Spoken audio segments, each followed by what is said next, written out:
Hi, I'm Mateo. Do you want to learn about Hidden Heroes? Hidden Heroes from A to Z is a cool book that tells the stories of amazing black heroes you might not know about. You'll meet inventors, you'll meet explorers, and leaders who change the world.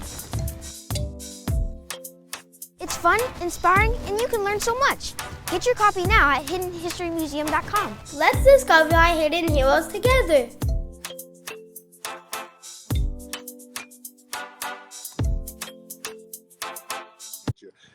Did y'all see this country music artist talking about Beyonce? Dude, Luke Bryan is a country music guy, and the Country Music Awards, they snubbed Beyonce's album, her country album, which was the hottest country album of the year. And the CMA just completely snubbed it. That's them thinking that they're just going to gatekeep the culture. And there was a big reaction to it. That was a phenomenal album, beautiful album. Traditional country album with flavor on it. And this guy, Luke Bryan, Luke Bryan reacts to CMA's stub. If you're going to make country albums, come into our world. I'm going to read this from the New York from page 6.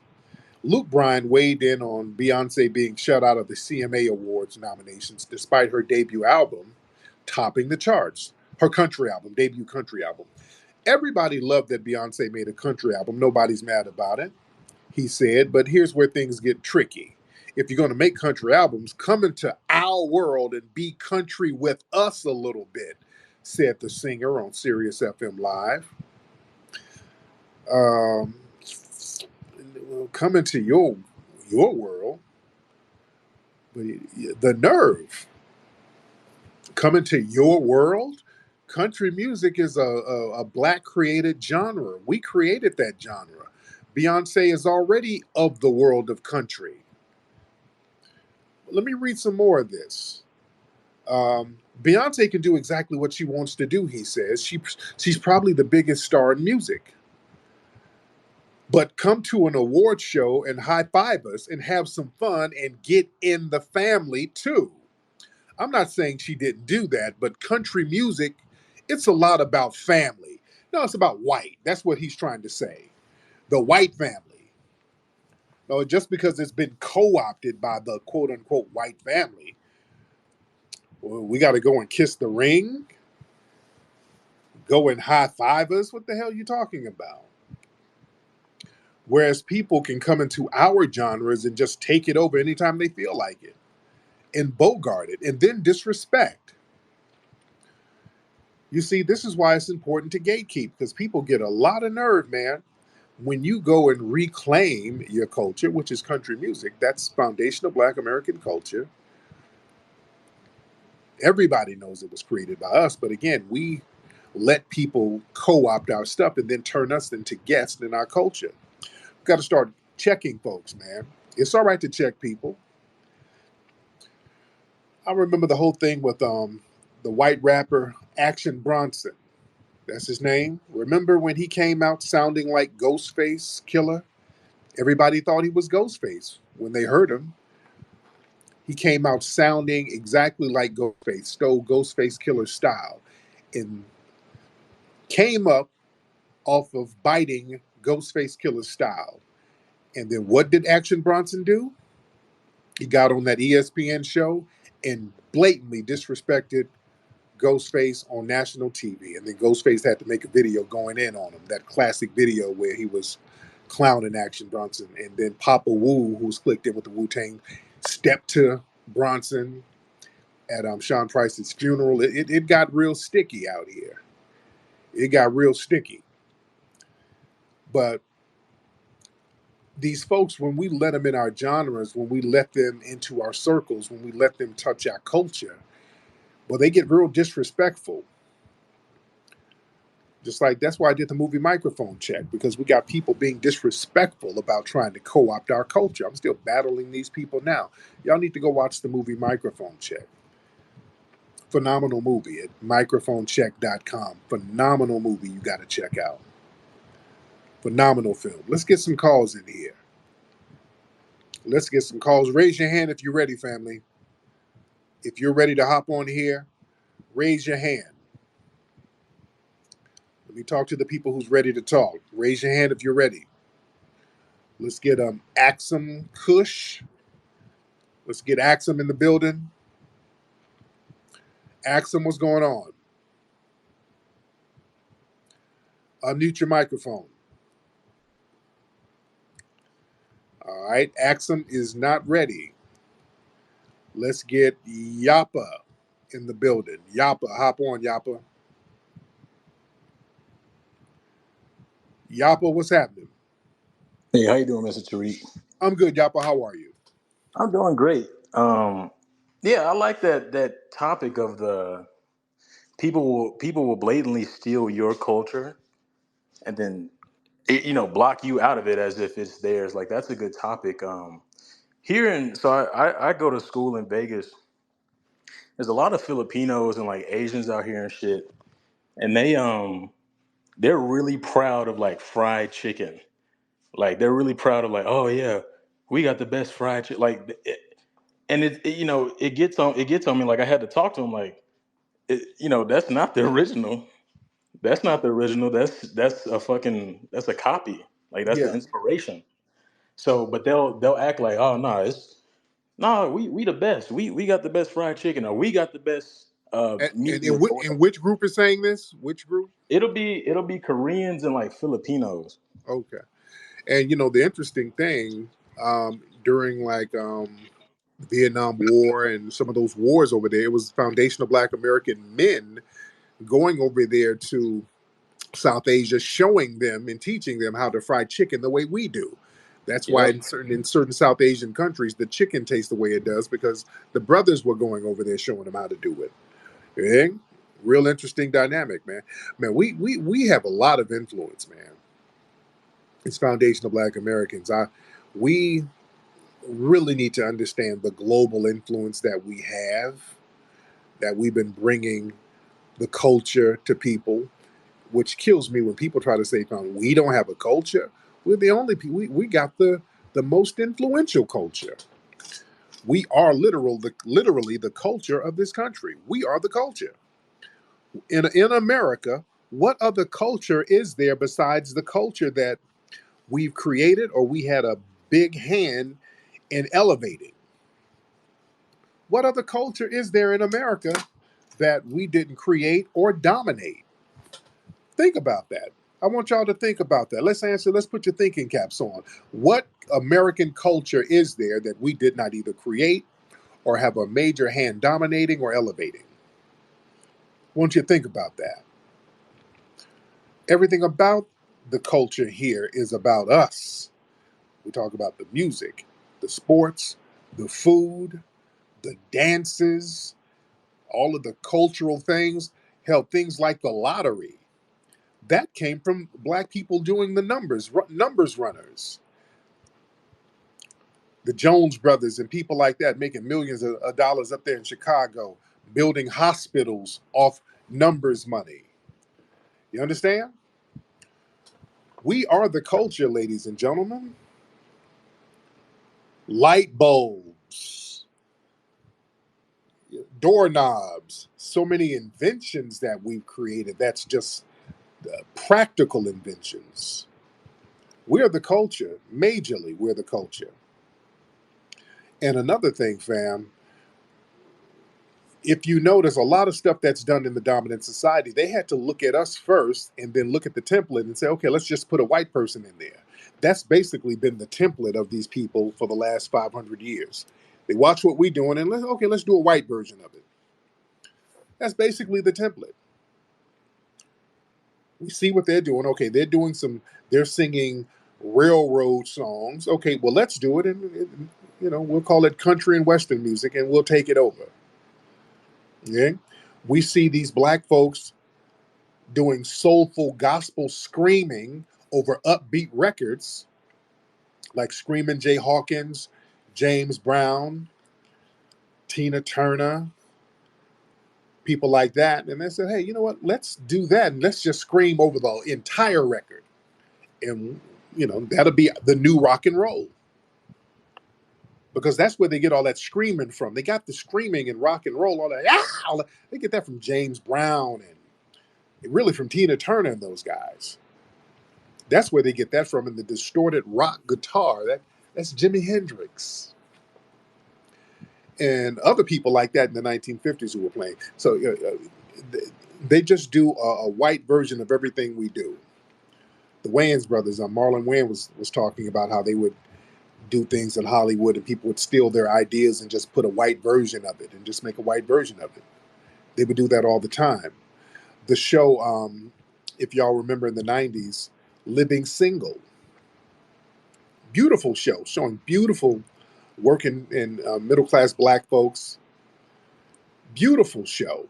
Great cast of male and female friends living in the same building with each other, interacting, having fun. The execs at NBC saw that and specifically said, hey, that's a phenomenal show. Let's do a white version of it, and did Friends. Friends was literally a white carbon copy of the show Living Single. That literally a carbon copy. Just a white version. And when I would go to meetings up in Hollywood, and when they were offering me TV shows, I would go to these meetings and I would tell these folks all of these ideas.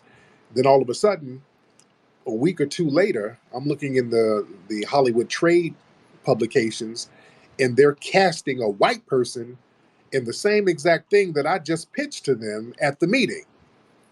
I would see that all the time. That's why I stopped giving my ideas to them. I'm like, no, I ain't about to give them nothing. I'm not giving them any more ideas. Yeah? But yeah, they'll just get a white person and have them cosplay what the black person does. And if they cosplay long enough, they'll turn around and say, okay, this is ours. And you, black person, who we copied off of, you are now a guest in our genre. So you need to come and meet the family and give us a high five and kiss the ring if you want to come back around to what we took from you. The nerve.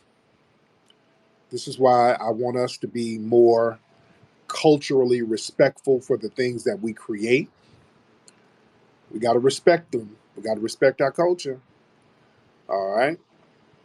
Let's get some more people in here. Let's get brother INT Righteous in here. Brother INT Righteous, hop in, sir. INT Righteous, and then we'll get King David in the building. Salute to the room and everybody in it. Much respect to you, Mr. Tariq Nasheed, longtime student of your game. I just wanted to add to what you said. You said something awesome when you brought up rock and roll. We got to show love to people like Little Richard and also people like Ike Turner before they did the smear campaign on him having the first rock and roll album, Rocket Right. 88. Right, yes, indeed. That's I land absolutely. my plane with that, brother. Thank you. Nice speaking with you. Thank you so much. Yeah. A lot of folks don't know. Ike Turner, he made technically the first rock and roll record. Yeah, the song Rocket 88. It was under, the band was under some name, but it was Ike Turner. I forgot what the name of the band was. But yeah, it was Ike Turner. They made the first rock record. You know, and there was a reason why, they had to go ahead and slander him. But Ike, Ike was off the chain. Ike was off the chain because Ike didn't make it no better with the slander. Oh Lord, Ike was the worst at his own PR. When he was trying to defend himself from the movie What's Love Got to Do with It? Oh God, boy, I'm gonna have to do a broadcast and show some of them old interviews. Ike, boy, he was not making it any better. See what they do. See, look at him. What they say in that movie. What I hit, I ain't never hit her with a closed fist. Okay, I ain't never. I slapped her, but I ain't never. It was never a closed fist. See, they line right there. Like, Ike, that ain't helping you, brother. That's not helping you. No, it wasn't like I was beating up on her all the time. Now, this movie, it was an exaggeration here. That movie was an exaggeration. I wasn't like that all the time. Now, what it was, Annie may be walking around the house looking sad. I say, what's wrong? She say nothing. I smack upside her face and say, hey, now get your face right. So it wasn't all the time. It's just when she's looking sad. I'm like, God damn, Ike. All right, Ike, that ain't really making it better, bro. Ike was the worst at defending himself. Ike made it worse. Lord, he made it worse. King David, what's up, man? Papa Yakute, brother Tariq. Man, Papi Kute to you, family. How are you? Man, I'm black and highly favored, man. I can't complain. Yeah. Just a couple things, man. Man, I've been trying to get with you on these spaces for a while, man. It's a honor to finally get up here, man. I just want to give you your flowers first, Yes, sir. um, and just recognize you for being the historian and the cultural revolutionary that you are, man. You know what I'm saying? From Hidden Colors all the way up to now, my favorite documentary is American Maroon. I literally watch it like at least twice a week, you Yes, sir. know. And just getting us to see, recognize, and understand that yeah, we are our own ethnic group, our own nation at this dispensation of time. You know what I Yeah. mean? Like the word that you use often, ethnogenesis. That's real important. You know what I mean? Because you know, just and I got somewhat of a I got a pretty Pan African background. Like that was part of my coming up. You know, doing work in the community. That's what I was surrounded by was Pan Africans, and I still rock with them. Like they still do a lot of good work in the community. But when you come under that narrative, you know the thing that you hear is like you are robbed of everything. You know, you're robbed of your culture. You're robbed of your language. You are robbed of et cetera, et cetera. And when and those things are true, but when that's reinforced so much, it can almost resonate subconsciously like, dad, we really ain't shit. So we got to go back culturally across the water to get everything in order to validate ourselves. And that ain't true. Right. Right. Like, because like if it's if we really that alive, greatness follows us wherever we go, no matter what part of the planet we on. If we really gonna put it down, you know what I'm saying? You can't take. It's almost like you could take the person out the hood, but you can't take the hood out of the person. You could take me out of a certain location, but you can't take my spirit from me. You know what I mean? Absolutely. Real And talk, then man. Go ahead. just last thing, um, the documentary microphone check, man. I'm actually a rap artist, and I got a song called Microphone Check on this on this mixtape I did. And I'm not trying to promote it necessarily, but I would just really think you would appreciate it if you heard it yourself. I did it over that Jadakiss song, that New York, as a tribute to that area, because I'm from Cincinnati, Ohio, but you got to Okay. give it up to its origins. You know what I mean? Absolutely. Um, yeah, and you can find it on Bandcamp. That's a direct to consumer music site. So if you search King David the One on Okay. Bandcamp, you'll find it on there, man. Then from there I'm land my plane, man. Black Power. Amen. Shout out to my brother King David. So y'all follow his joint on Bandcamp. My brother is busting some rhymes on Bandcamp, ladies and gentlemen. Let me look it up real quick and hear the brother busting hot fire. I want to hear the brother bust some hot fire. King David on Bandcamp, ladies and gentlemen. Y'all look out for the brother. Check out his stuff. Let me look it up and hear what my brother got going on. Hold on. Let me. This is it right here. Hold on. Living room, bedrooms, dinettes. Oh yeah, you can find them at the Oh market. snap! We talking about flea Uh-oh. market, Montgomery. There it is. It's just like a mini mall. Yeah. Come jump with us. Flea market, Montgomery. It's just like a mini mall. There it is. Okay. I'm messing with the brother, but but yeah, we got to check it out. We got to check my brother's joint out though. We don't know the beginnings of rap because as long as our music has been recording, people have been rapping. The disco DJs separated themselves from us. We were the next generation coming up with this thing, and they was like, what's this little hippity hop thing? The first time I heard somebody spit a 16 over a break beat was probably Melly Mel. The Melly Mel sound that you hear today, I got that sound from Hollywood. I was doing this same form of entertainment long before it had a name. A lot of the gangs were fading out by the time hip-hop came in. A lot of those gangs turned into crews. As far as influencing hip-hop, I saw no Puerto Rican or Jamaican influences whatsoever. I started breakdancing in the 70s. When rap and hip hop was all black, it was negative. Now that it became a big phenomenon and corporately acceptable, now there's this need to take foundational black Americans out of the creation of it and give it away to other people. And it's important for us to set the record straight.